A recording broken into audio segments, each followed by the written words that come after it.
Hello everyone and welcome to Stylianos Physics. Today we will solve a few problems with vector addition and vector components. Our first example states that a hammer slides down from a roof with an angle of 32 degrees and a speed of 6.25 meters per second. Our first part states that we need to draw the vector. In this case we draw an arrow starting from the origin, 32 degrees downwards from the positive x-axis, and its magnitude looks like 6.25. For part B, we need to find the magnitude of the components.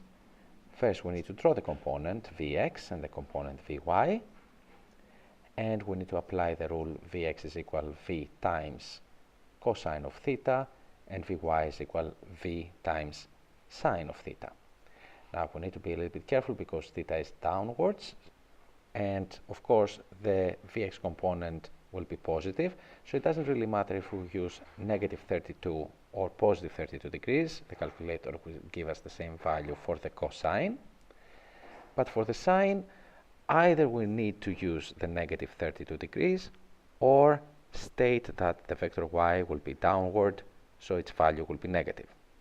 Now we apply that the Vx is equal V times cos 32, so the value will be 5.3 meters per second to the right, or positive, and the Vy will be V times sine of negative 32, or negative sine 32.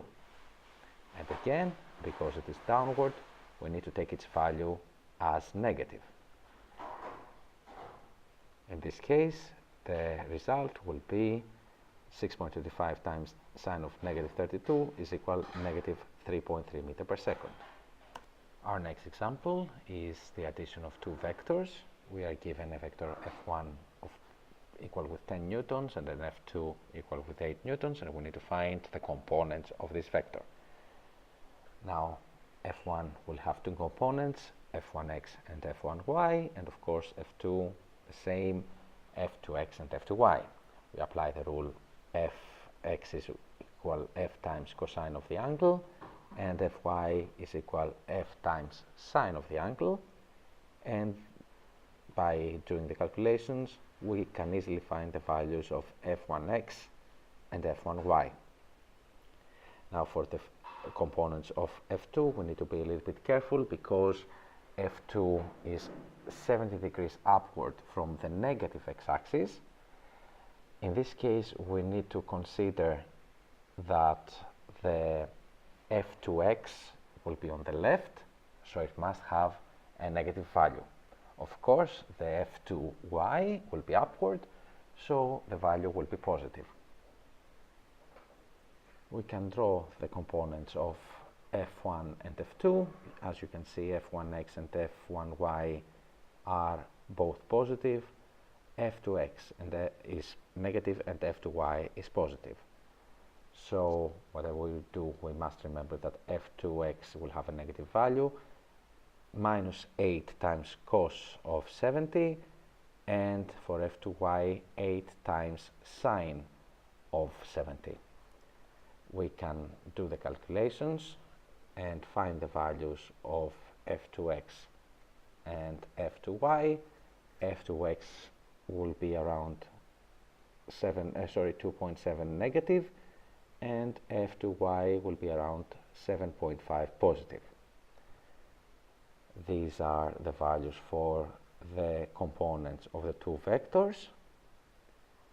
We can move on to part C, which will be to find the resultant of the two vectors. In order to do so, we need to take the total on the x and the total on the y.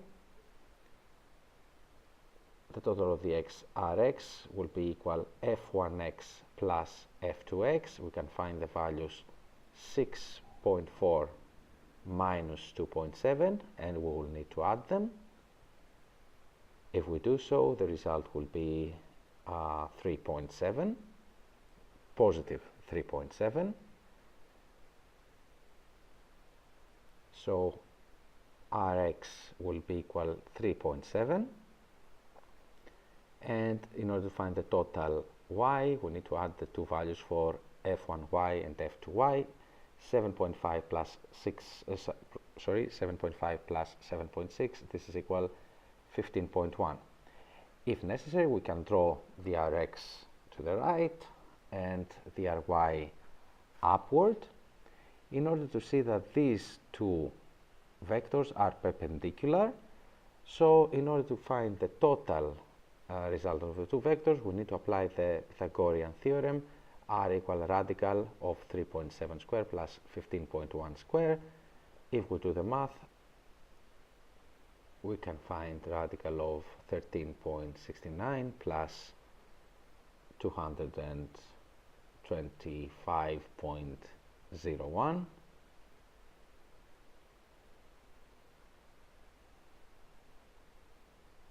This will be equal with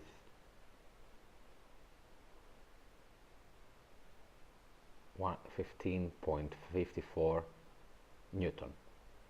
In order to find the direction, we apply the rule that the angle between the positive x and the resultant is equal theta equal inverse tangent of Ry over Rx. Thanks for watching.